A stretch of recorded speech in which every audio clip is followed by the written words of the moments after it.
Let's see here. Make sure this is working on everyone's. All right, cool. We are live now. Awesome. All right, guys. Well, appreciate everyone coming on. I'm really, really excited to have a guest. I don't normally have guests. Well, once in a while I have people on here, but so I have a good friend of mine, Ben Piersler. Am I saying your last name right? I should ask that before. Chrysler. It's all Chrysler, right. We're yeah. good. Not some. I guess we're not close friends if I can't even say your last name right, apparently. But it's okay. We went to school together. How about that? Yeah. There we go. There we are. And so phenomenal guy. We've been chatting like, gosh, off and on for the last couple of years, and always about real estate because that's where we're both in. And the thing is about Ben's been a appraiser for over 15 years and done over 5,000 appraisals. Now that's like top 1%. If anyone, when you're doing that many, that's like on average one a day consistently for 5 years. Like that's crazy, crazy, crazy good, crazy experience in a positive way when I say crazy. But yeah. So we're going to talk to Ben here, and he's going to share his wisdom, his knowledge about appraisals, about evaluations.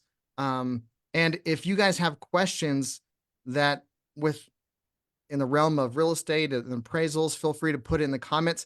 If you guys are watching live, put in the comments right now, live. And if you're watching the replay, make sure you put in the comments as well, replay. And yeah, this is phenomenal. I'm really excited to have these type of conversations with experienced investors. I mean, it's and also Ben is an investor, so he walks the walk.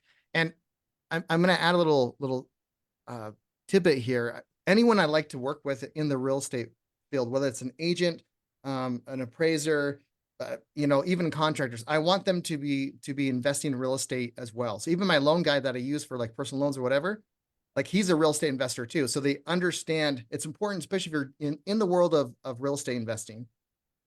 They understand where you're coming from. You know what I mean? So even with Ben having his rentals and things like that, it's important to work with people that know what you're trying to do. So it's phenomenal to have people like him just on your team effectively. Somebody you can call really quick. So Ben, man, I really appreciate you coming on. It's awesome. I'm excited to have you. Can you Thank you so tell much, Jared. a little bit about yourself, just so the audience kind of knows? I mean, how did you get into the appraisal business? Was that something you always kind of wanted in? Is this? Yeah, give me some background if you don't mind. So I grew up with rental properties. My family had rental properties from the time that I was probably 8 years old, and grew up involved in that. My brother is an appraiser, and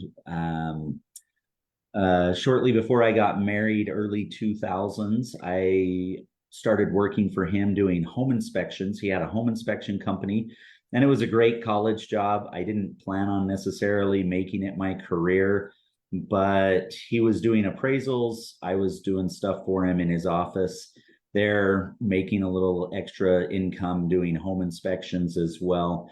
And ultimately, in about 2005, decided that I really needed to just pinpoint a career that I wanted to go with, and really enjoyed the analysis aspect of the appraisal world. And so started moving that direction. A lot of people don't understand, particularly agents and some investors don't necessarily understand what all goes into becoming an appraiser. And it really is, it's about a 3-year process before you can even sign a report by yourself.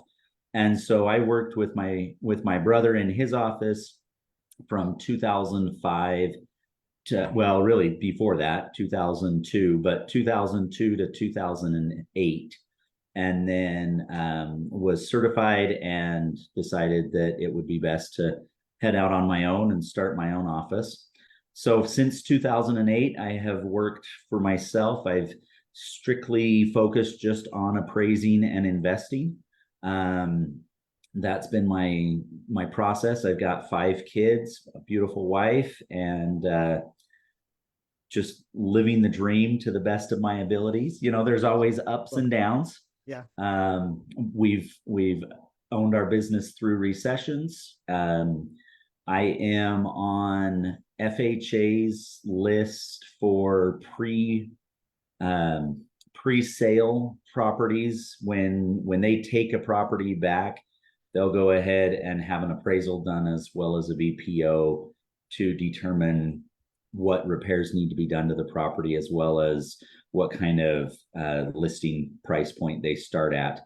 And so I have a lot of experience with rehab properties and properties that aren't in the best of shape, as well as I just recently finished an 18,000 square foot home in Highland that's a custom home with a full professional size and quality racquetball court in the basement. And so I have a wide range of properties. We could talk about all kinds of different things and how that goes. But I do have that investor mindset. Rentals, single family rentals, 2 to 4 unit rentals are an area that I kind of have as a specialty, not only appraising, but also being able to own as well. Right. So yeah, that's a little awesome. bit about me. I had no idea the process was that long to become an appraiser. Yep. And it's kind of, and it makes sense because it's important that if someone's appraising, they know what they're doing, because a lot is the writing on those appraisals. Just very much so. And Jared, just like with any business and just like with any profession, there's those that you used to work at Walmart, and so don't take any offense at what I'm going to say here, but there's Walmart appraisers and there's Dillard's appraisers, and the level of work there, and this from the state's perspective and from the federal perspective, the certified appraiser that does the Walmart appraisal has exactly the same qualifications as the appraiser that goes above and beyond and does the Dillard's appraisal. And so that is something to keep in mind, especially for your guys' audience. Everything that I say is the ideal in my world, but that doesn't mean that you're not going to encounter somebody out there who doesn't necessarily agree with what I'm saying or do what I'm saying to do. So right. No, and it's one thing I've learned of since I've been in the real estate industry is not all professionals are held equally. I mean, and it's crazy when you think about it, because like let me just to add to that point, or to chat you a little bit. What do you call a med student that graduates the very bottom of his class? Still call him doctor. Still call him a doctor, exactly. So I mean, the same with appraisers and CPAs and everything. I mean, it's important to really have, and not just Google an appraiser if you're an agent or whatever. You want to make sure you're not just getting the Walmart appraiser, and usually you get what you pay for. So sometimes you do things because the person's cheaper, but it's maybe not necessarily it's going to be better for you in the long run, for sure. So speaking of with evaluations, can you go through a little bit of the process? So I've had flips, what I've done, and the thing is, like, even whether I'm wholesaling, flipping, like, the market's the best teacher in the world, I think. I mean, if I'm doing something and no one's liking it, I'm not getting the sell price I want, the market's telling me that I'm either overpriced or it's not, the quality's not there. And what I've always been kind of like confused, or not confused, but like, just I guess slightly confused. Like, so if someone's willing to buy a house at a certain price, the market's saying it's that value, but an appraiser will say, no, it's actually worth this, but they're willing to pay this much. So why is it always, not always, why can the difference in the contract price and the actual appraisal come in, and what does that mean? So let's talk about that for just a minute. And the way I want to start that discussion and talk about it is the definition of market value. And so this is something that I think a lot of people get caught up on, is the definition of market value. And Fannie Mae, Freddie Mac, FHA, all of the big major lenders have a written definition of market value and an accepted definition of market value. So that includes 5 components. Okay. You hit the first one on the head, a willing buyer and a willing seller, right? And oftentimes we just stop right there. And I when I say we, I mean the general public. Yeah. I mean real estate agents. I have this conversation a lot with real estate agents that we stop and they ask me that exact same question. Well, if somebody's willing to pay it, why isn't that what the value is? And so then we step back and we say, okay, let's talk about those other four parts of the definition. And the easiest way to do this is an example. And for everybody listening, Jared and I have not rehearsed this. He doesn't know what question I'm going to ask him right now. Jared, what kind of car do you drive? So I drive an Elantra. Okay. Hyundai Elantra. A Hyundai Elantra. Okay, Jared. I love Hyundai Elantras. I knew somebody that had the very first model that they came out with. It was a perfect car. I made out with my first girlfriend in a Hyundai Elantra. I have a sentimental attachment to Hyundai Elantras. Okay, so I have right here somewhere sitting around, I've got $285,000 cash. I would like to buy your Hyundai Elantra. Will you sell it to me for $285,000? I would definitely do that. 100%. You definitely would. Yes. Absolutely, Yes. right? 100%. You'd be an idiot not to. Yeah. So if we take that first component, we have a willing buyer and we have a willing seller for that Hyundai Elantra. Now, does that mean that that Hyundai Elantra is worth $285,000? No, that's not what that means. Does that stop the transaction from happening? No, I can still buy it at 285 and I can still have this transaction happen. What it means is, let's look at those other four parts of the definition. So, willing buyer and willing seller, well-educated or well-informed buyer and seller. That's the second part. So, are we working with a real estate agent or a real estate professional? In your guys' case, is this a market that you're familiar with, that you've done 4 or 5 fix and flips, or you've done maybe 10 buy and holds that you say, yeah, I'm really familiar with this market.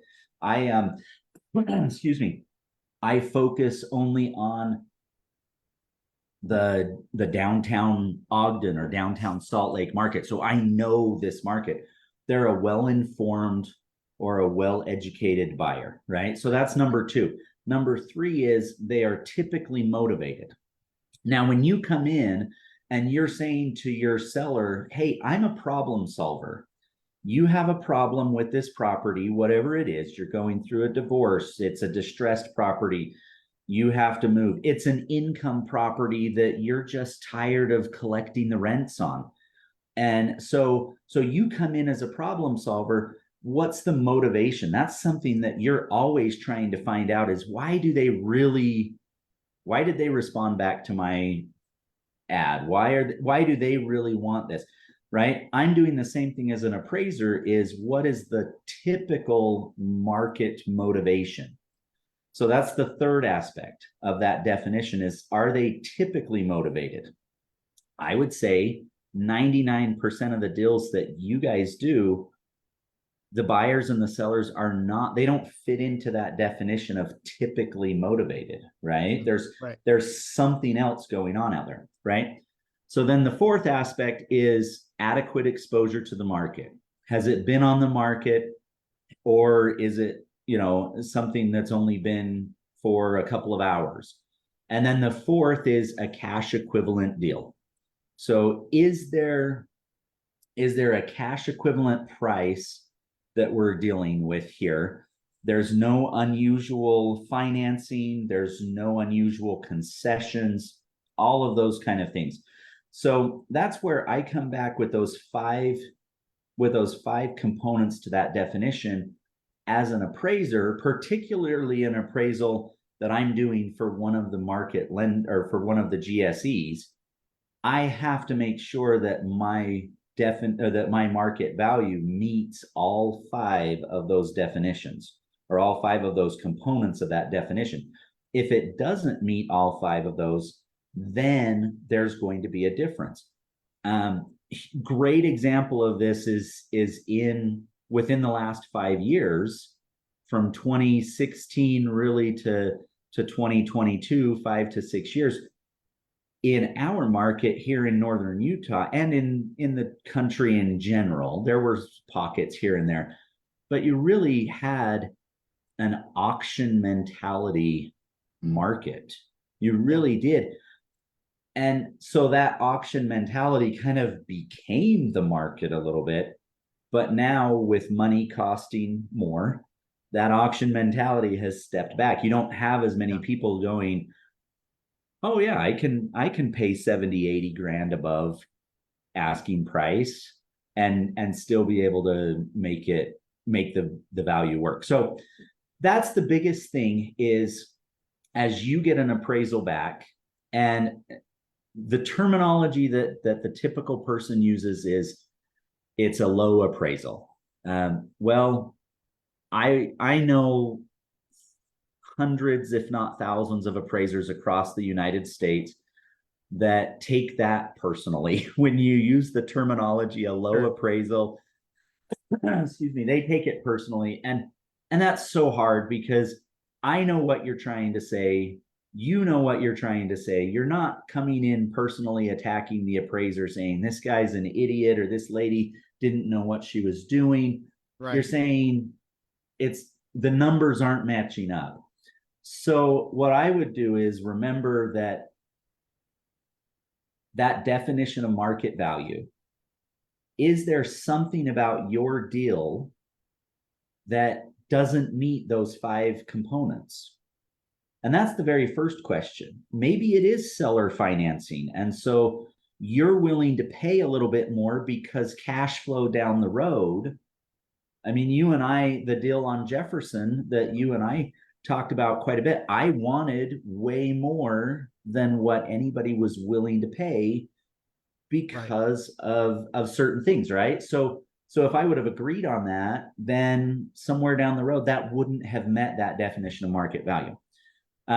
So number one, does my deal meet market value, or is there something else going on there that might not be meeting market value, that definition, right? And then the second thing that I would say as you consider this is, as an appraiser, the law is very, very strict on who I can and cannot talk to. I am bound by privacy to my client. So if you have a lender, if you have a hard money lender that's coming in and they're going to lend you that money, and they order the appraisal, they are the client. And so I am bound by privacy. I can't call you up and say, Jared, this is what the value came in at, and this is where we're at. I can't do that by law. And you can call me and you can say, what were you thinking? And sometimes I'll be able to answer what I was thinking. Sometimes I won't. It really depends. So as you approach that and say, I want to address this appraisal that came in below the contract price. Nobody ever wants to address it when it comes in above the contract price. We're fine, weird, right? Huh? Right? It's weird that way. Yeah. But if you want to address it, the appropriate thing, the appropriate avenue to address that is to come in and say, who's the client? If the lender's the client, you need to go through your lender to be able to come in. If you are the client, then you call the appraiser and you talk to them directly and say, let's talk about this. This is what I was thinking. Give me data that is viable data. I am an information gatherer. I want as much information as possible. And then my job is to observe, analyze, and report. Yeah. I observe the house. I observe the market. I analyze the market reaction. And then I report what's going on with that market and how the house fits into that market. So I know that was kind of a long explanation to that question, a long answer to that, but that is something I think you will be light years ahead of where you were in the past if you just approach it from that perspective of, of does it meet that definition of market value? And where do we go from here in terms of what data do I have that maybe I didn't share with the appraiser? Or is there something there that that appraiser didn't know? You know, and I'm the kind of person, I assume the best from people. And so, and we're all human. So if I make a mistake, I don't have any problem saying, yeah, I made a mistake. That's not always the case, but it is something that you know, we as a profession, I think communication is the key. Communication without trying to influence. If you come in and you say, I have to have 500 grand to make this deal work, all of a sudden, as the appraiser, by law, technically, I should back out of the deal and say, I'm sorry, I can no longer perform this appraisal unbiased and impartially, Right. because they told me what they want. So anyway. So with, and now when a lender orders an appraisal, because honestly, when I'm buying flips, doing wholesaling or whatever, I never get appraisal beforehand. I run my CMAs, I get my comps, you know, and for me, appraisals only really factor when I'm selling. So for example, Sure. I'm literally having an appraisal done because we have a property in a contract where we're going to make probably the biggest payday I ever had on a flip, which I'm really excited about. But the appraisal guy is going to be there in an hour and a half to do his thing. So with that, as far as like having, and I'm glad he kind of broke down that, you know, the 5 things that it has to have. How does an appraiser judge as far as like the well-educated factor of it, and like the motivations of when their client is like, for example, in this one is the FHA, you know, the lenders. So Yeah. or is it just kind of like you're assuming that they are educated enough, and maybe you ask questions if you're doubting that, or how do you factor that? So on that side of the transaction, and let's focus for just a second on that, because I agree with you. There's a lot of work that you're doing in the background before you buy a deal, when you're looking at making the numbers work. Yeah. And your hard money lenders are probably not getting an appraisal done. Right. So just focusing then on when you're selling the property, as the appraiser, I'm required to have a complete copy of the executed contract. A lot of times that copy of the contract will tell me everything that I need to know. It will tell me, is this an arm's length transaction? I look at the listing history of the property. If it's a for sale by owner, excuse me, I'm asking you a ton of questions. You know, if you've listed it with a real estate agent, that makes life a little bit easier because it's on the MLS. It's something that I'm going through and I'm saying, all right, I can see that it's been on the market for 45 days. If it's not, if it's a for sale by owner, then you should expect to have a conversation with the appraiser about how you came up with the purchase price, how you came up with how you marketed the property. If you're not having that conversation, if there's an appraiser out there that's not having that conversation, you need to ask them. You need to say, hey, so I know a little bit about the appraisal process. I know that you are required by law to analyze the transaction. Let me tell you how I had it listed. Let me tell you how I came up with the price and the rationale behind all of these things. That is a conversation absolutely that should be happening. So if it's not, something is wrong there in the breakdown, and it's most likely the appraiser that is not coming back and getting that information. But I certify on every appraisal that I do for lending, I certify that I have analyzed the entire history of the subject property within the last 3 years. And that's the transfer history, that's the listing history, that's the condition history. That is, I certify that I have looked at all of that. So a big part of that comes with, are those appraisers asking questions? Are they asking you questions? And your answers to that, a lot of times your answers need to be just simple and direct as possible to say, yeah, let's go ahead and this is how I came up with the listing price. I put it on KSL or Facebook. It was on for 2 weeks. I had 10 people come and look at it. I had 3 offers. Here are the offers, the amounts that they were. When I have that kind of information, I am much more like, and I don't want to say it this way. I'm not going to say I'm much more likely to hit the price. Yeah. But I have so much more information to be able to say, now I understand the transaction more. Does that make sense? It does perfect sense. And I had a couple years back when things were at the bidding market. Yeah. I had a flip, and it was a FHA. Oh no, sorry, it was a VA loan of the end buyer, and they evoked. Oh my gosh, I should have looked this up before. I can't remember what it was called, but they invoked it like the rising water, rising tides. Basically, let's say now Tidewater.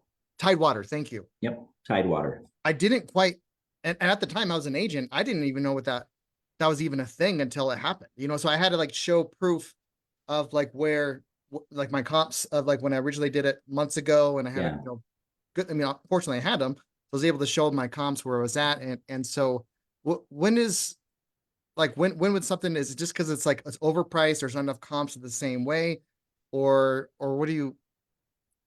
So, and I am not a VA approved appraiser. I know a lot of, excuse me, I know a lot of VA approved appraisers. I've tried multiple times to get on the VA panel, but once you're on the VA panel, somebody has to die before I know a somebody guy. Don't else worry can get about it. on. Yeah. I say Grew up in that. Ogden. I know a guy.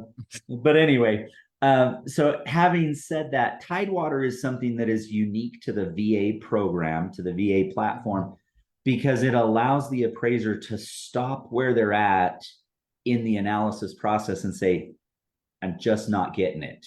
Yeah. Something's going on.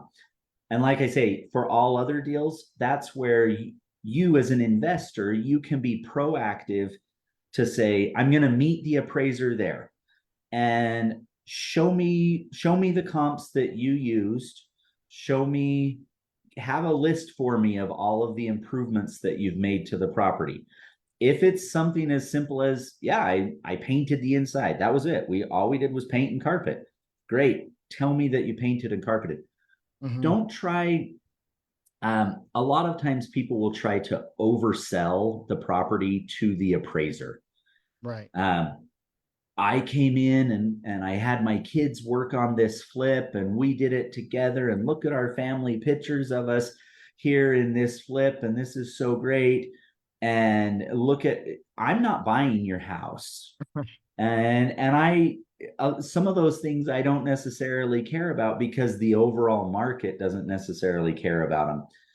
Just give me the facts. Here are the properties. We bought it for X number of dollars. We put X number of dollars into it. Here's the improvements that we made. And deal factually with the appraiser. And I think that that's something that taking that initiative, as you're meeting that appraiser at the property, or if you're not meeting them, leave them a list or shoot them a text and just say, hey, I just want to give you some information so that you have as much information as possible. No, it's great. No, that's super smart. And so is it kosher because most of my transactions have been wholesale. So I do like 2 flips a year max typically. Sure. So I don't really deal a ton of that side of things. So is it kosher for like my appraiser that's going to be there in like an hour and a half?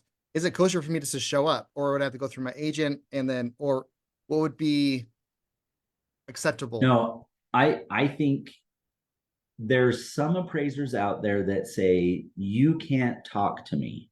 Right. And that's a false notion. That should not be the thought process. The thought process should be, I need as much information as possible without you trying to influence my decision.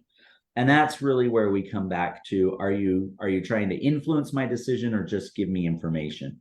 And yes, show up, go show up, say, hey, let me just talk to you about some of the things that I did to the property.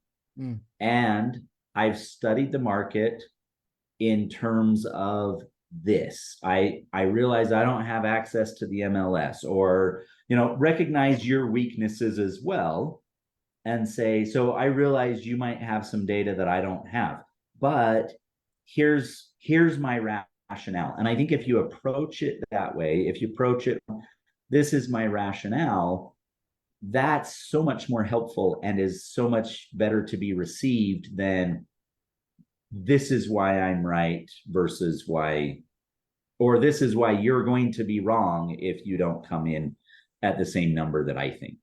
Right. So, That makes sense. No, that's phenomenal. I think it's very helpful for people, like, as they're getting to that step, whether, and for, even for your own home, if you're selling it or buying it, why an appraiser would come back differently and so on. And yeah. so after they come back with an appraisal, can they retract that? So for example, let's say they came in and it came in low appraisal, as can I reach out, like, hey, by the way, here's, I sent you some costs before, but this is some other information I have, or whatever, and they can go in and change it if their ego allows them. Yes. And that's a huge part, is does their ego allow them to change it? Yeah. And I would love to say every appraiser out there is going to view it that way and say, oh, I really did miss a bathroom, or I really did miss this sale that was out there. And they're going to approach it that way, but that's simply not the case. Yeah. We talk about you win a lot more battles with, or you gain a lot. What's the saying? You attract a lot more with sugar than you do with vinegar. I just slaughtered it. You get more. Yeah, everyone knows what we're talking about. Yeah. We don't. Yeah. So, but that's something that I think, coming back and saying, what is it really that we're looking at, and let's approach this from an educational perspective. Let's approach this from an informational perspective. I've got story after story after story where somebody wasn't happy with the value. Yeah. And I do a lot of divorce work. I do a lot of estate work and litigation work as well. And there's an old saying that in the litigation world, if everybody's happy, you haven't done your job right. Because somebody's going to be unhappy with you. But it's very true in the lending world, because there's emotion attached.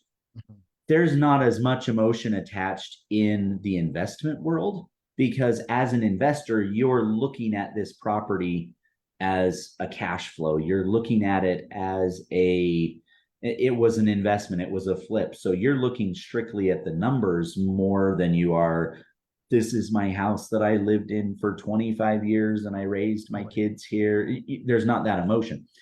Let me stop for just 1 second while I talk about that with regard to investment properties. Okay. Yeah. Particularly 2 to 4 family properties. So there's 3 approaches to value. The first is the sales comparison approach. The second is the cost approach. What does it cost to rebuild this property today? And then the third is the income approach. When we reconcile, I'm required by law to consider all 3 approaches on every appraisal that I do. I'm required by law to do that. A lot of times, if it's a single family home, my consideration of the income approach is, okay, I considered it, right? Right. It doesn't apply. So we don't spend a lot of time considering it, but I'm required by law to actually consider that. So on an income producing property, as we look at those 3 approaches, as an investor, you're buying that duplex, triplex, fourplex, whatever plex, you're buying that for the income potential, right? Right. 100%. When you bought your very first mobile home park, right? You bought that not because it looked great. You bought it for the income that it was going to produce for you. Right. And so as an appraiser, as a residential appraiser, talking now from the 2 to 4 family unit, there are 2 to 4 unit properties. As an appraiser, the lenders want the predominant weight to be put on the sales comparison approach. And so that means that sometimes your market rents won't necessarily coincide with the value. You may be able to have higher market rents, which justifies a higher purchase price in your mind and on your books, where the lender says I, as the appraiser, have to put more weight on the sales comparison approach because they're not going to lend solely on the income approach. And that's something I'm kind of taking a tangent here on what we were talking about. Oh, that's good. But that's something as an investor you need to know, because when I go to refinance my duplex and I say, yeah, I've got rents at $1,300 a month, and so $1,300 a month times the gross rent multiplier, I should have a value of 475, 500. But if all of the sales in the market that have closed within the last 6 months are saying 400, doesn't matter. That extra income is a cushion for the lender, but they're not going to lend solely on that, if that makes sense. That makes perfect sense. Absolutely. So it's factors you have to consider and look at, and especially and most of the listeners here are investors or soon-to-be investors or agents, and so it's good to kind of understand that aspect of it, because I knew the 3 different ways of evaluating properties, but as far as I didn't realize you could evaluate a property on like the lending side of things when it's 4 doors or less just by the income. I mean, that's a potential. So I mean that kind of opens up some ideas and some doors. On the other hand, so 5 doors and up, that's mostly because it's done with the cap rate and the those type of things of the net operating income. Could it also be evaluated just by the sales and not necessarily what was on what the net operating income's coming in as? Does that make sense? Yes, it can. And I want to make sure I didn't misspeak there. Yeah. On the lending side for 2 to 4 unit properties, they want only, it's not that they're not going to consider the income. They will still consider the income, but they want me to put more weight on the sales. So the income is less as important. Not that it's not important. It's absolutely important, because the market, that's the whole reason you buy a duplex, is for the income. You're not buying it for any other reason. But on the lending side, they're coming back and saying, yeah, we get that income part, but we also want to see the sales out there because they're evaluating their risk. So that may be a reason that it comes back differently than what your contract price is. So that makes sense.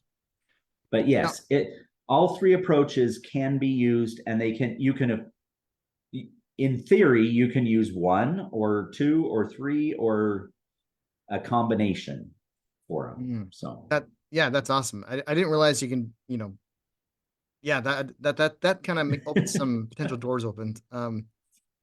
But having to, and I think you're right, when you're dealing with appraisals and appraisers, the ego is a thing. So I think the best approach is to assume they have a huge ego and play to it. I mean, and same with agents too, when I'm dealing with agents or whatever, because when I'm talking about creative financing or whatever, I assume even if they've done 3 transactions in their entire lifetime, they think that they know, well, from my experience, anecdotally, they think they know everything, and I'm just a scrubby little investor that watched some YouTube videos. Like, no, that's not me, buddy, but okay.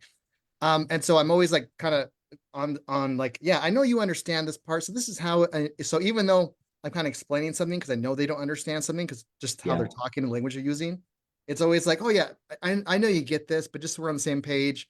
And so I'm constantly like, yeah, this, of course, you know, this, like I know you're going to research this anyways, or whatever it is. So it's kind of like praising them up, but still having that communication where, oh, and by the way, Nicholas, he put on more bees with honey than vinegar. That's the same. There you go. We both couldn't think of it. Yeah. Thanks, Nicholas. But yeah, so I think, yeah. Oh no. So your group, or I'm going to make some assumptions about the people that are on this. There's a lot of there's a lot of people on this, I would hope, that are either listening to a book every week or they're reading a book every week, right? Malcolm Gladwell has some amazing books. Blink, The Tipping Point, What the Dog Saw. Those are some amazing books. One of the books, and I apologize because I cannot remember for the life of me which one of his books it's in, because I've listened to almost every single one of them. But Malcolm Gladwell talks about the number of physicians that have malpractice claims against them. And he uses the example, and I'm not going to give specific numbers because I don't want to slaughter his numbers, but he uses the example, and it's a huge percentage. The percentage of doctors or of medical professionals that have a malpractice claim against them is astronomical when their bedside manner is horrible. The number of mistakes that doctors that are not sued make is as equal to, or maybe a little bit higher than the number of mistakes of doctors that are sued. But the difference between the two is their bedside manner. So I agree with you 100%. The approach that you take with the appraiser, the approach from the beginning of the transaction all the way to the end of the transaction, from the moment they call you and say, hey, I got this order, I need to schedule the appraisal on the property. From the minute that you start talking to them or their staff, they're going to start establishing opinions of you the exact same that you're establishing opinions of them. 100%. And so because of that interaction, you're I don't want to say you're more likely to get what you want, but it's more likely to be a beneficial transaction for everybody if you approach it from kind of like what you said. All right, I just want to make sure that we're all on the same page. Yeah. Or tell me a little bit more about the appraisal process. I don't know a single appraiser out there that doesn't like to talk about what they do. They love it. They love to talk about it. So ask them about it.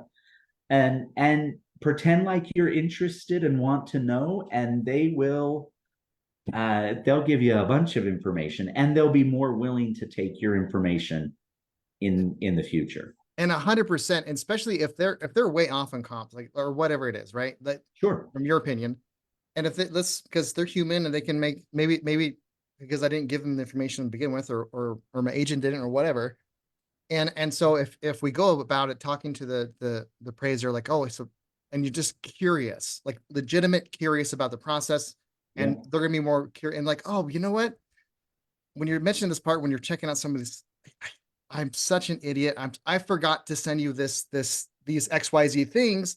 Absolutely. And now even with, and that kind of helps with their ego part, is if it's like, oh yeah, I do need to change this because this dumb guy forgot to give me this information beforehand. So he has a cop out, he or she has a cop out to kind of blame the investor or seller, whatever, like, I don't care if it gets the price I want, you blame me all day, every day.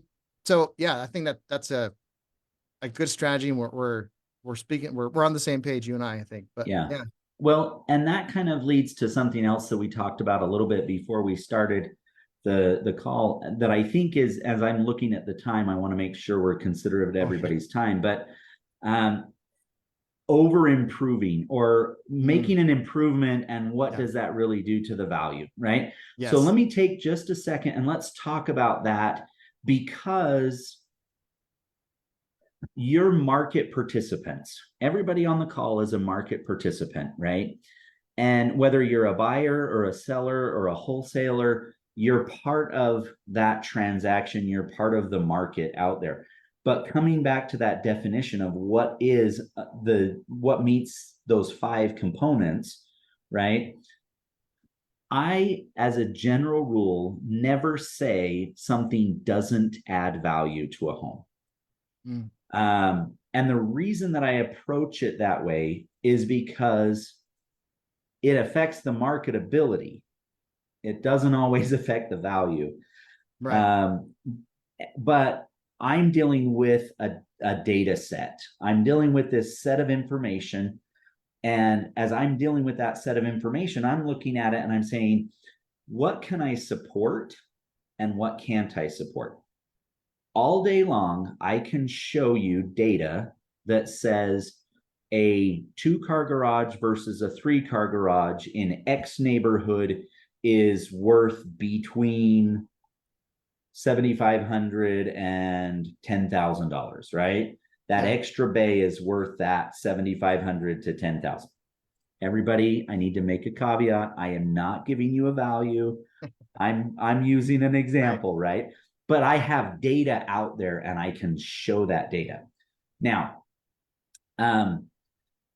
LVP flooring versus 8mm or 12mm laminate flooring, right? There's a price difference there as you're looking at your fix and flip, right? There's a price difference in what kind of flooring am I going to put in. Downtown Ogden, doesn't matter. It does not matter what you're going to put in. Your market's going to respond back to that exactly the same. We have data that shows that. Plantation shutters. I don't know that there's a politically correct term anymore for plantation shutters, wood shutters. You could easily spend $5,000 on wood shutters. And in most first-time home buyer markets and even second-time home buyer markets, the data that I have access to is not specific enough to extract a value that's attributed to just the shutters. Right. Does that mean the shutters don't add value? No. It means that I don't have the data to support a conclusion about that value. Yeah. So when you're looking at an improvement, and I do this at least once a month, I have an investor that calls me and says, "Hey Ben, we're gonna do a flip and fix. We're in West Ogden on A Avenue or B Avenue, and we want to do XXX. I've got a cabinet guy that I really have wanted to try, and he's gonna bill me, $12,000 for this 10 by 10 kitchen. Should I do that?" The data that I have says the market expectations for that area are more of your Lowe's or Home Depot in stock cabinets where you're probably spending $5,000 to $6,000 instead of 10 to 12, right? And so because of that, though you want to be very familiar with your market in terms of what are your improvements, what improvements are you looking at doing? Granite countertops are cheap enough now to get the 1-inch granite countertops. You're going to spend almost the same amount as you would on Formica. So yeah, go ahead and put in the granite. The market's going to expect that a little bit more than they would a Formica. Would I go with a Corian? Probably not, because the market doesn't want that anymore. Right. And so as you're looking at where your market segment is, if you haven't taken a Saturday and gone and toured every open house in that market segment to see what they're looking like, then you're doing yourself a great disservice, because now you're guessing. You can go and tour those open houses and see, oh yeah, everybody is putting in, granite countertops, or everybody is putting that in. So I need to make sure that I'm budgeting that in to my improvement value and to my costs when you're talking about an over improvement for the area. There will always be items that will be an over improvement. The appraisal term is a super adequacy, meaning the cost is more than the return. In general, solar panels, swimming pools, adding a garage, if it doesn't have a garage, adding a garage, those kind of things, you're not going to get your money back when you put something like that in. Right. Things like new paint and new carpet, especially in today's market, you're going to get your money back on those items a lot quicker than you will something else, regardless of whether you're downtown Ogden or Right. the Bountiful Bench or the Avenues or any place like that. So Now let's say, I mean, on the back end, if you don't, if you're under rehabbing, like if okay, I'm comparing my properties, if I'm in a Ritchie area, you know, the okay, higher we in our group we call there's Walmart houses, Target houses, and Nordstrom houses. You know, so perfect, A, B, and C class, same thing, but sure, in my real retail brain, it makes more sense. So if I'm in a Nordstrom area, I'm expected to see certain things in Nordstrom area. There's nicer houses. There's, you know, bigger yes, square footage. And so if I go in there with a Walmart rehab plan, that can potentially dramatically reduce the profit or the value of the home, or just make it yes. harder to sell.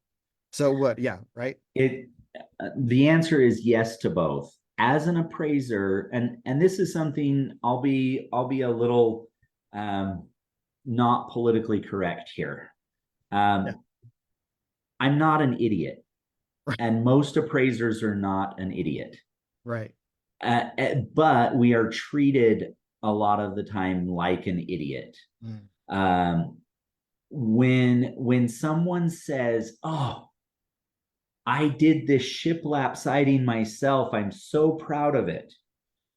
And you're looking at it and it's going like this up and down. Right. And you're looking at the quality of finish. Or I had one that I walked yesterday that was in Salt Lake that they redid the entire exterior of the home.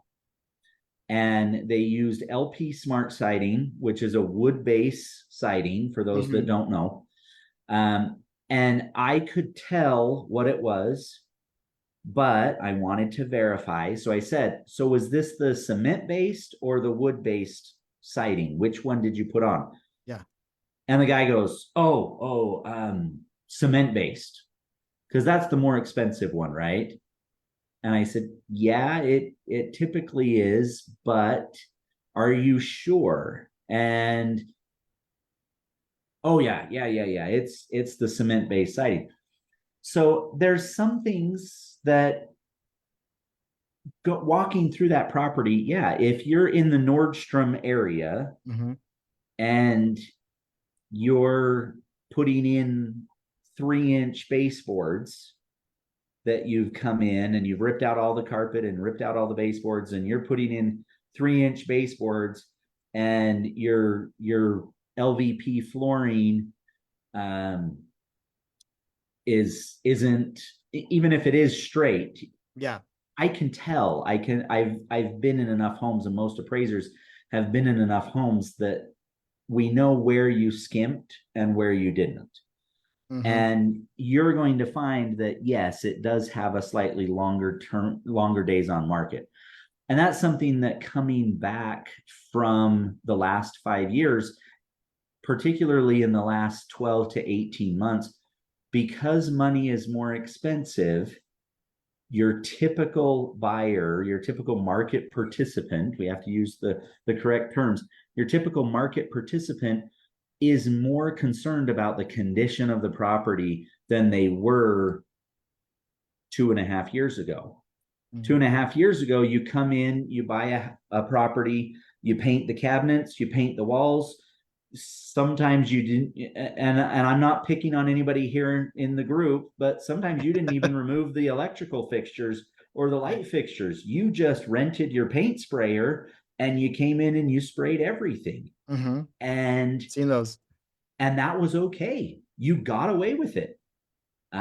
There's a particular investor that's a property flipper that works predominantly in the Weber County area, and I know for years they have done the bare minimum, and then they don't understand why their properties are sitting on the market for 20 or 30 days longer than somebody else's. They don't understand why the appraiser is using comparables that are on the absolute lowest end of the market because they're saying it's not the same quality. So Yeah.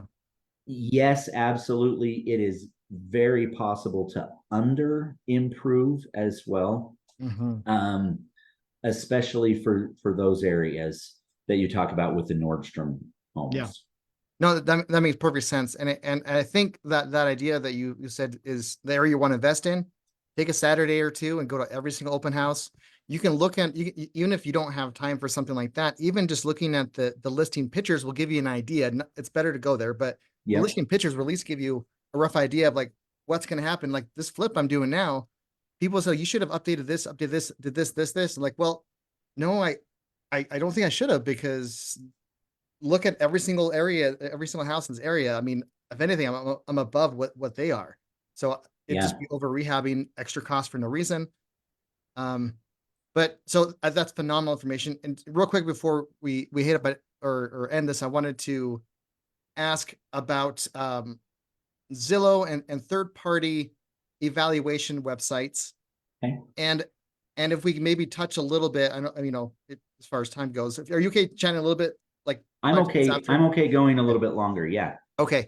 I want to be sensitive to everybody else's time. I've got an appointment in Morgan, but other than that, okay, we're good for a Sweet. little bit. So Sweet, awesome. So, and then maybe we can go into like for someone that's maybe getting like, how do they get at least rough ideas of evaluations when they don't have access to MLS? And the third party website, especially here in Utah, are just, it just seems like they're just off. Sometimes I've seen like spot on, other times it's just like, are you insane? You know? And that's very accurate. So I'm going to address that two different ways, kind of from two different approaches. So Zillow has an algorithm. My house, for example, is owned on the county records. My house is owned by my family trust. So if I wanted to get a mortgage on my house, my trust can't get a mortgage. Right. So what happens on the county records is I go to the bank, I go through everything, they file a warranty deed transferring ownership from the trust to me, then they record a mortgage, and then they transfer the deed back from me to the trust. That's a very common thing that happens. Yes. Zillow's algorithm counts that as a sale. Oh. Okay. Something, and what they do in their algorithm is they say, okay, we've got 75 agents that are listing properties for sale on Zillow. They're using Zillow as a platform to list their properties, to get them out there, right? That's not a hidden secret.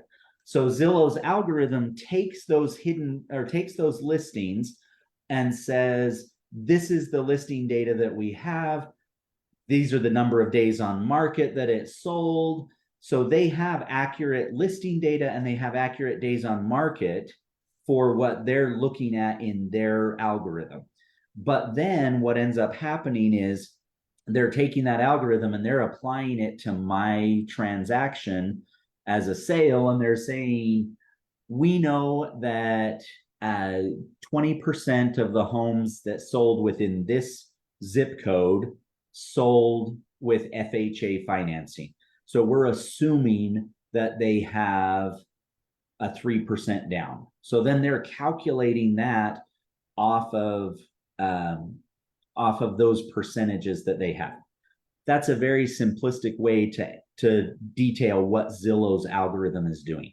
Yeah. California, when you sell a home in California for $510,000.26, on the transfer of ownership on the deed that's recorded on the county records, it says this home sold for $500,010.26, right? It has that number on there. So the algorithm works a lot easier there. In Utah, if you look at every transaction that you've done and you get a copy of the warranty deed that transfers ownership, it says for the sum of $10 and other valuable considerations.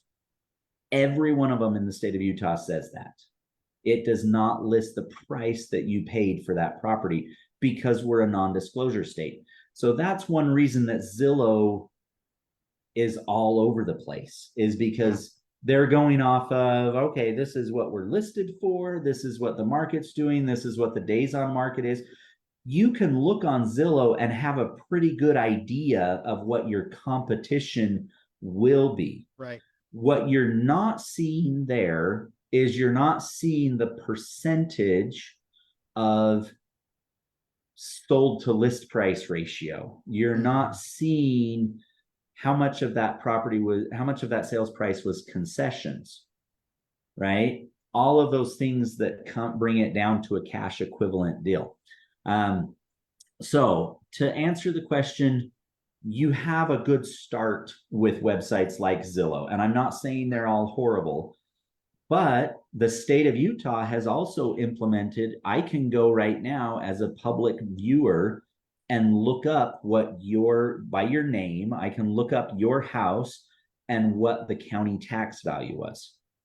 It used to be that the county tax value was always 20 to 30% lower than what the actual value was, or pick a percentage, because I've heard them all.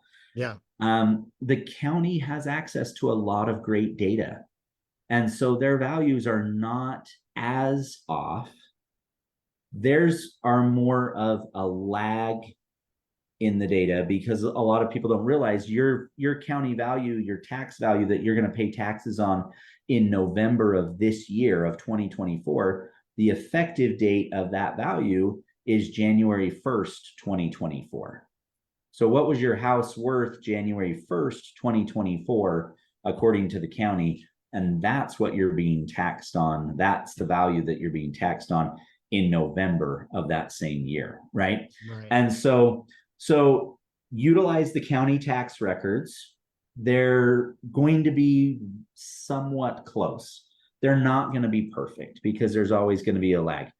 Zillow is a good point of what's my competition like. Realtor.com, those are a good point of what's my competition like. Then what I would suggest to you is develop a relationship with either a real estate agent or with an appraiser. If you want to call me, I'm going to let Jared publish my information. You're welcome to call me anytime, preferably not after 11 p.m. and not before 4 a.m. But you're welcome to call me, and I can talk with you in general. And there's appraisers that will know your market that will say, yeah, let's talk in general. I can pull up a report right now on the MLS and tell you what the median price per square foot in Weber County was for the last 5 years.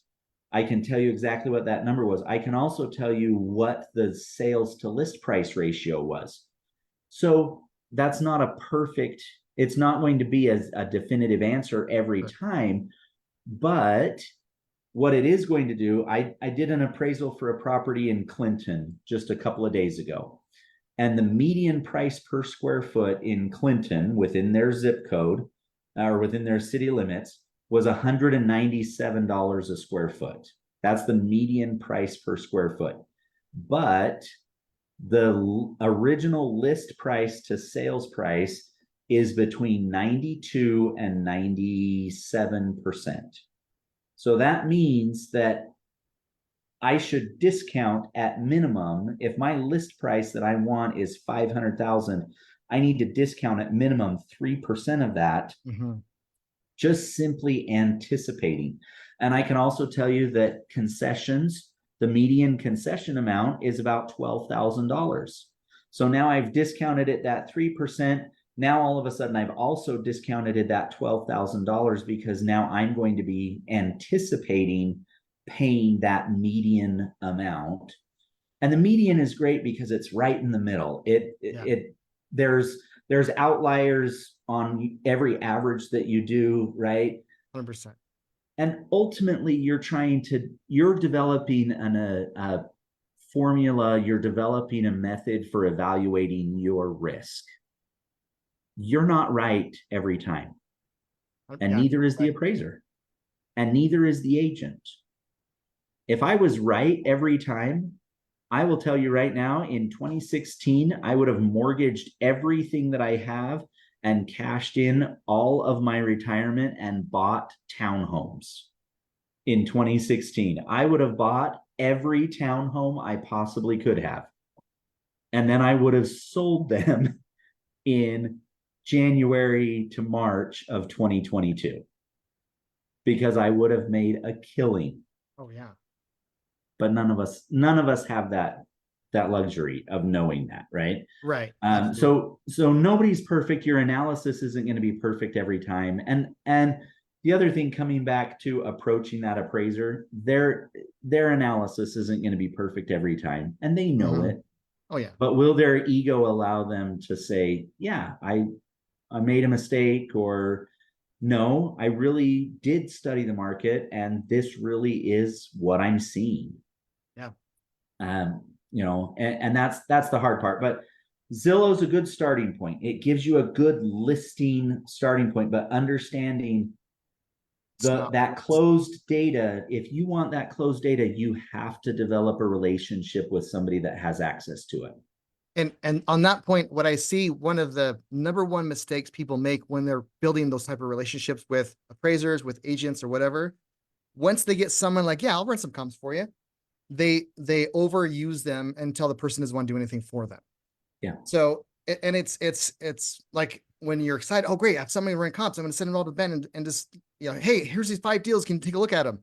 Like, it's going to take you time to kind of go through all this stuff and look through it. And especially if nothing kind of comes from that. So yeah. I think especially when you're starting out, you're building those relationships, you haven't made anyone money just yet. And it's just like, do your analysis using those. You can still use, county records, like you said, and even Zillow and the third-party websites to give you a rough idea. And then if you can even make an offer, even with that information. And then you're like, okay, great. And I'm in due diligence. I'm going to talk to Ben over here. I'm going to talk to all these agents, blah, blah, blah. And now I know for sure, like, oh, wait, actually, I need to ask for a price reduction, or I need to renegotiate, or whatever it is. Yeah. Or I just need to cancel the contract altogether. Because reality, if you're throwing it, you can cancel the contract if it's written correctly and not put yourself at risk. Or maybe just before you put something on the contract, you have a kind of a verbal confirmation. Yeah, that price makes sense. Send us the offer. Okay, I'm gonna make a call to Ben real quick, make sure my numbers are solid. And so you can do all those things. So you're not like overly asking too much of these agents and appraisers. And when you're ready to really, like, when you're more serious on a transaction to pull the trigger on it, then that's when you actually reach out to those relationships. At least in my experience. I mean, when I was an agent, people were like, hey, can you run these comps for me? Like, I did like twice, and like, okay, yeah. I mean, when you're about to put something in the contract, let me know. Let me talk about that, Yeah. So, well, and being respectful of their time, because it takes time. One of the things that I would say, and it's not just for me, but building a relationship, an easy way to build that relationship is, if you've got a property that you're looking at, the number one piece of misinformation that people have is the square footage. And so I charge between $125 and $200 to come out and measure a property. I'm not giving you a value. I'm not coming back and saying, yeah, let me pull comps on this. Yeah. All I'm doing is I'm simply coming out and I'm giving you the square footage. That way you can base all of your numbers off of something that's accurate, something that's physical. You know that you've had it measured by somebody that's going to measure it the exact same, whether it's FHA, VA, conventional, Freddie Mac, USDA, or what, fighting your taxes. Yeah. So from an appraiser's perspective, if you hire me to do one or two of those, then I'm going to be far more likely to answer the phone on the 4th or the 5th or the 6th time that you call to say, hey, can I talk to you about this property? Because I know that we're building a relationship. And Jared, you and I have known each other for years. We've talked about a lot of different things. Mm-hmm. And you and I have never exchanged money. We've never, there's nothing in our relationship that we have ever exchanged money. So it is possible to build a relationship with someone that is a mutual relationship. If I have a question about a property and it's something about I want to double check an investor's perspective, I'm calling Jared or Right. I'm shooting him a text. And that's the other thing, is be willing to respond back. Be willing to have that relationship be a two-way relationship. 100%. Hey, if you ever need any rental comp data, I do rentals all the time that I need single family rentals. Well, I know that Jared has some single family rentals. So, or I know that he knows what the rental market is doing in a particular area. That's something that it may not necessarily be monetary, but I agree Right. with you 100%. It cannot be, any relationship that you build cannot be a one-sided relationship, or it's 100% not going agree. to last. Oh yeah. And I think one of a really good question to ask people when you're building these relationships is, you know, what do you need to take your business to the next level? Whatever that may be. Maybe that's, I need more clients. I need more, whatever it is, right? I need Yeah, help on getting data and X, Y, Z. And maybe you can't really provide, like, whatever it is. Maybe you can't provide it, but you might know someone that might be able to help. So yeah, every type of conversation, I try to tell people this too. Like when you're building these relationships, it's because people, especially when they first start out, they start going to title companies. Hey, I need some notice of default lists. Like, wait, whoa, hold up. First, what can you help them with first? Then start asking sure. for stuff. Like, Yeah, hey, I'm planning to close a couple of deals in a month, and anything you help me with, I would love to close my transactions in this title company. And suddenly, yeah, oh, okay, or like, whatever it may be, you're putting their needs first. You're making it clear, like, let's see what I can do to help you. And I was talking a couple of years back. I was talking to the city. Pardon for this tangent, but I was talking to the city planner in Ogden, and my intention was to get leads, was to find some deals. But I was like, you know what? I grew up in Ogden. I know that area. I just want to say I'm so impressed of what you guys have been done, because in reality, in the past like 10, 15 years, they've done a lot of things to increase the uh to just make things look better. They really have. yeah, They were flipping homes. And I said, like, you know what? I'm an investor, I do fix and flips. Is there anything that, knowing what I do and how I focus on things, is there anything I can do to help you in your particular plan in Ogden City? And so I was like, oh well, hey, and he just started giving me leads of people that were in trouble, like the house caught on fire. And so he's just giving me all this information. So he was so happy to just give me this stuff when it's like, oh, Jared's actually going to help me in my plan to make Ogden better.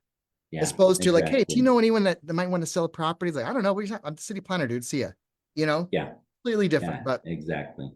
um, this is really good stuff, and we have a few questions in the comments here. So Okay. if we have time to at least address those. So Edward talks about, so yes, I'm not sure if you already answered this, but as an appraiser, how much would you estimate the typical full gut renovation to per square footage? So is there like a square footage? I guess imagine depend on the area too, wouldn't it? Or do you have like a Yep. ballpark? So the short answer is it depends. And really that is the answer. Mhm. Everybody wants a garage is worth 5 grand, bedrooms are 10 grand, Yeah. and price per square foot, a remodel, you're going to get 60 to 70% back. There's even some national websites out there that will sell you that information. Um, I will say from my experience, um, is and I know this isn't always the answer people like, but from my experience, it truly does depend on the market. And I think a more important question, instead of, well, what is the market giving back to me? I think the more important question is, what's my risk tolerance level? What's my number? Yeah. Okay. So, and I'll illustrate this just briefly with an example. My wife is very risk adverse. She is. If I were to approach my wife with what Jared and his wife are doing right now, she would throw me out because that is not her. She is Mhm. very risk adverse, Right. right? But here's the thing, we own multiple rental properties. We just finished building a second home at Bear Lake that we're going to be Airbnb.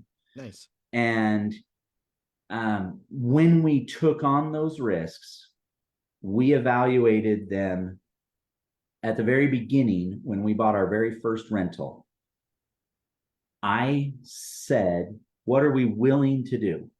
And we actually established a number. If we did not make $285 per unit per month on the property after all of our reserves, after all of our expenses, not just our debt service, but after all of our expenses and after setting money aside on the reserves, if we didn't make $285 per unit per month, that property didn't fit into our plan. It didn't matter how great of a deal it was. Mm-hmm. It didn't matter if my best friend from high school was selling me the deal and was giving it to me. I established my benchmark and I didn't break my benchmark. And that's something I think it's hard to do because you're going to be approached with so many different deals, but establishing your benchmark, because that's where your risk tolerance is. And that was my wife's risk tolerance, right? Today, it's a little bit lower because we've had experiences over the 20 years that we've been married that we were able to say, okay, we have some successes. It's not quite as much of a risk. It's not quite as much of an unknown. A lot of people don't necessarily consider these questions, but with every deal I do, I ask myself 3 questions. I don't know if Jared's talked about this with you or not, but it's a Dave Ramsey thing. What's the best thing that can happen? What's the worst thing that can happen? And what's the most likely thing that can happen? Good. If I am okay with the worst thing that can happen, then I can move forward with that deal. If I am not okay with that, if I am banking on the most likely thing or on the best thing, then I'm too emotionally attached to that deal and I have to step away from it. Right. I don't care if you're buying a car. I don't care if you're buying a house or a trailer or a lawnmower. What's the best thing that can happen? What's the worst thing that can happen? And what's the most likely thing that can happen? And be honest with yourself. That's a hard thing to do. So that more than, is there a formula? No, there's not a formula out there and it's not going to work every time. Mm-hmm. But what is your level of risk? Because what I know of Jared's level of risk tolerance is much higher than where mine is. Right. And so he's willing to take on deals that maybe have a really tight cash flow or maybe have a really tight margin because he's willing to take that risk. Whereas to me, the deal doesn't make sense. Right. And that's not from an appraiser perspective. That's from an investor's perspective and just from a general, do you want to succeed perspective. 100%. I think that what you said right there is huge. And not only is it smart to kind of figure out what your tolerances are, because it's not a right or wrong answer. Like you and I both had different risk tolerances, and there's not really a wrong or right one. It's what I'm willing. Like I need to understand. I need to make sure I understand all the risks and not to be blind to them. Right? That's not risk tolerance. That's just ignorance. But as long as I understand what the risks are, then yeah, then I'm ready to go or so on. So and putting that price on, like if I'm going to do a flip, if I'm not making a minimum 10% of ARV, I'm not even going to look at it. And sure. when you put yourself in those type of boxes, it saves you so much time. Because then if you're getting deals from wholesalers or you're looking at stuff like, well, what should my offer be that would make sense for me? If I already know what my minimum is, I can factor and do that math. And this is my cutoff point. If the offer I can negotiate, and if it goes higher than this point, it's not a deal for me at this point. So it erases the emotional side of things, and it gives you a cookie cutter, like this is what I want. And obviously you can adjust it as your career progresses and so on, to realize like, actually, you know what? I almost lost my shirt on that one. I maybe need to increase my tolerance a bit, or reverse, whatever it may be. So I think identifying what your criteria is before you even start looking. Increase your time, reduce your risk because you're not looking at, you're not allowing your emotions to take control. Whenever I see newbie or even experienced investors lose money, is because 9 times out of 10 they let emotions get involved and they bought the deal at a high price or bad terms or number of reasons, but they're like, oh well, yeah, I think, yeah, $100 a door, that's fine, that's good enough. When they haven't Yeah. done, like, I want to make at least 250 per unit, otherwise it's not a deal for me. So yeah, that. Or they Oh, don't take into consideration the fact that the water heaters are all 15 years old. exactly. And Right. okay, so I'm $100 a door. Oh, well, market rents are low, or these rents are below market rents, and I can get whatever I want out of them. Mhm. That's another thing that, as an appraiser, I see all the time. Is I see someone coming in and making an investment on a property that they aren't considering everything that we're talking about. They're not Yeah. saying, Yeah. what's the vacancy rate in the area? What's it going? What does everybody in the call know how much it's costs today? If you have to evict somebody, how much is it going to cost you? Right? And that's just There's that's just one right. thing. That's price, the time that it takes for something like that to happen. And so, like, the missing rent, the Yeah. mortgage you're paying, all of that stuff, that's part of the cost too. And I guarantee you they're gonna flood the basement. Or there I Mhm. had a lady, in a house that she stopped the shower and plugged the shower and then let her 2-year-old go down and poop in the shower and flooded the entire basement Oh my with goodness. with human and animal feces. And so, and yeah, we got a judgment on her. The judgment was $8,000 for the rent that she owed, as well as for the repairs that we had to do. But guess what? I never saw 1 penny of that judgment.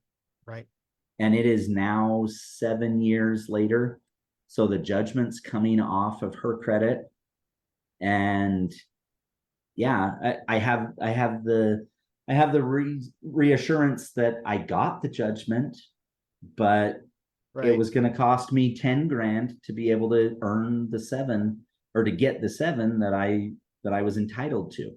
Mhm. So all of those kind of things, you have to be able to consider that. And I'm happy to go over some of that stuff.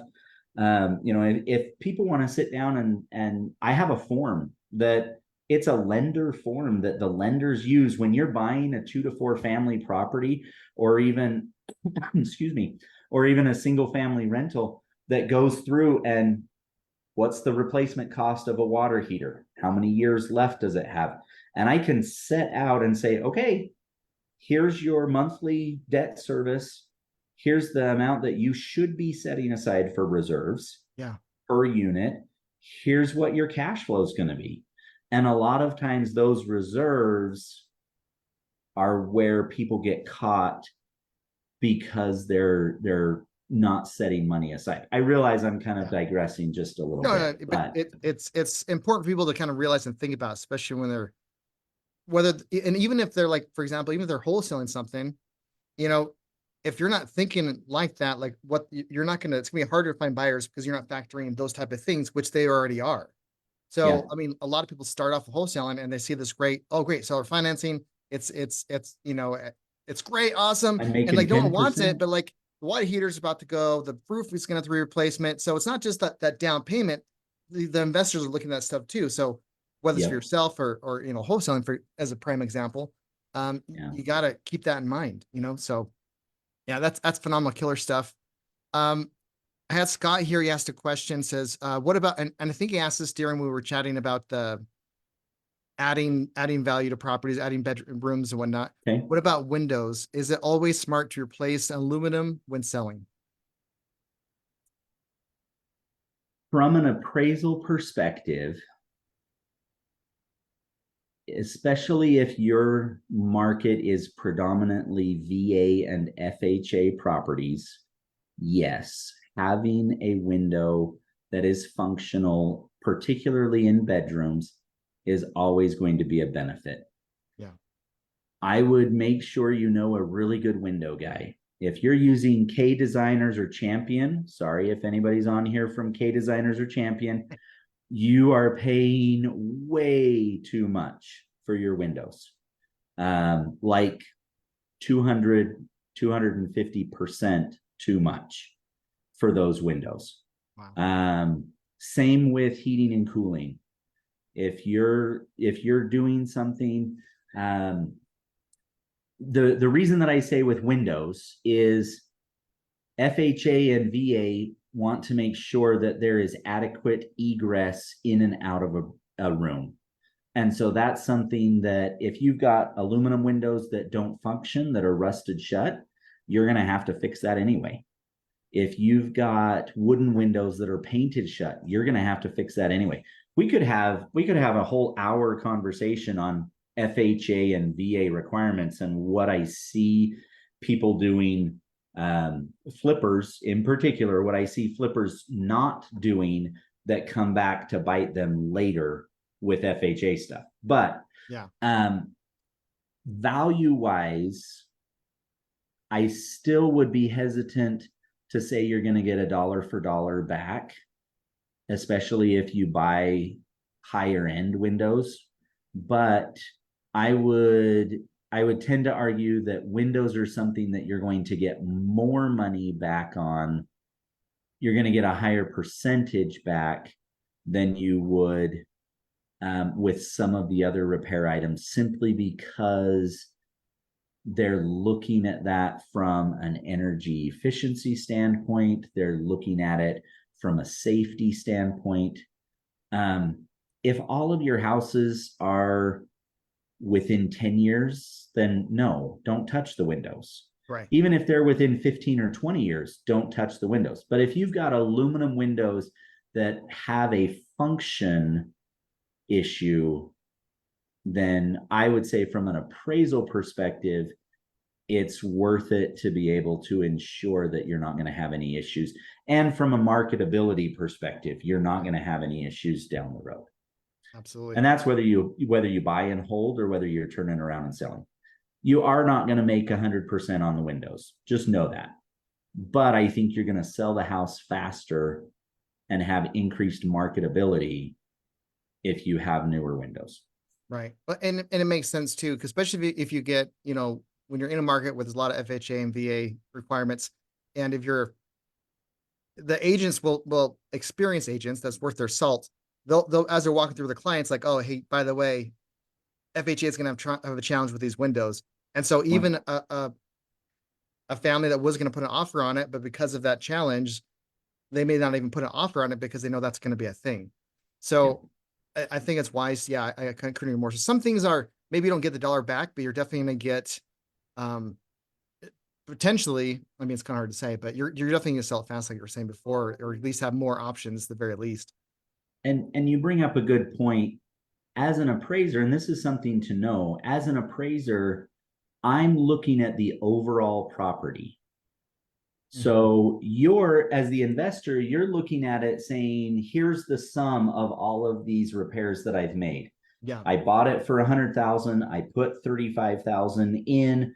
So I'm into it 135 or 150, depending on my financing arrangement. And now all of a sudden, you're thinking of it typically, I'm making some assumptions, but typically you're thinking of it as boom, boom, boom, boom, boom. I've got all of these things added up. So this is what it must be worth. I'm looking at it coming in saying, do other houses in the neighborhood have new windows? Do other houses in the neighborhood have new carpet and new paint? Do other houses in the neighborhood have Home Depot cabinets with granite countertops? Or do they have the original solid wood cabinets that have been painted with granite countertops on top of them? And I'm not saying boom, boom, boom, we're adding up all of these things. I'm looking at the overall market and the overall house, and how does it overall conform to that market? And so it's not a sum of all of the repairs that I've made. It's what is the overall market response? And that's where, yeah, windows, you're not going to get that dollar for dollar back, but carpet, maybe you're going to get $1.25 back for the dollar that you spend. And the kitchen, because you did it smart, you're going to get $1.10 back for every dollar that you spent. But you're increasing that appeal. So when they're looking at yours versus looking at the one down the street, they're saying, I would rather buy yours than the one down the street. Yeah. No, that makes perfect sense. It's, man, I can't tell you, there's, for everyone that's listening, I would probably suggest to rewatch this again, because there's so many knowledge bombs, and I appreciate Ben for taking time out of his day to just come and share some stuff, because I learned a ton, because just knowing the process and the things that you're looking for when you're doing appraising, it makes a lot more sense. And now I know what to do if it does come on lower, or what can I do to not prevent it, but hedge against a potential lower. Yeah, well, hedge against it. Yeah. Yeah, hedge against lower than what I'm thinking it might show up as. And so I think that's very valuable. I think this has been like Perfect. knowledge bombs up and down. I really appreciate it, man. So how can people get a hold of you if for their appraisals, or for So let me do this. The best avenue is, and I'm actually going to I'm gonna do something. My kids just walked in the door. They're home from school. It's an early day. Oh yeah. So I'm gonna hold up my card. Hopefully, let's see if we can get it to focus. Hold on. Yeah, Let me the background doesn't. shut off my background here for Yeah. just a minute. So I'm gonna hold that up, and if I can find where my background is. Sorry. Oh, you're good. But I'm gonna go ahead and let them just kind of see the information here. And this has my website and my email address as well. It's ben@bathomasllc.com. And Jared, can you just, I don't know if you can snap a screenshot of that. I already if that's did. Too Yeah, I got it. blurry or No, or what? But it's a little blurry. It's clear enough. Clear enough. It's good. I got okay. it. Sorry, but Nope, we're good. I would love to answer questions. I am huge in terms of education. I'm a certified instructor for not only real estate agents, or not only real estate appraisers, but also for real estate agents with the state. And so I am big into let's talk and let's communicate. But I appreciate everybody's time. And if people want to just shoot me a text or shoot me an email, we can follow up with some additional questions and go from there. So Perfect. Awesome. And well, I really appreciate it. And yeah, I'll probably just put a copy of the screenshot into like the comments or something like that. So if you guys are watching this on replay, just check the comments. It'll be there somewhere. But awesome. Thanks again, Ben, for coming on. I really appreciate you. Thanks, Jared. And thank you everybody else for coming. And I look forward to answering more questions and hopefully doing this again. This was fun. I'd love to do one to talk about FHA and some of those things that flippers encounter with an FHA property. So yeah, that would be, I think that would be good, because a lot of they're flipping, but they don't realize that they have to do certain things to qualify. And so they're like hurting themselves, and like they're budgeting for certain things. And if it's tight, then it's like, oh man, I didn't realize how to do whatever. Like if there's a hole in the siding they didn't think about, they had to replace that part of the siding or whatever. And so yeah, I think that's huge to have that. So I think we should have a part 2 at least sometime, for sure. Sounds good. Okay, thanks everybody. Awesome. Have a great Friday and enjoy your Saturday walking through properties. That's right. Exactly. Yep. All right. See you guys. Take care.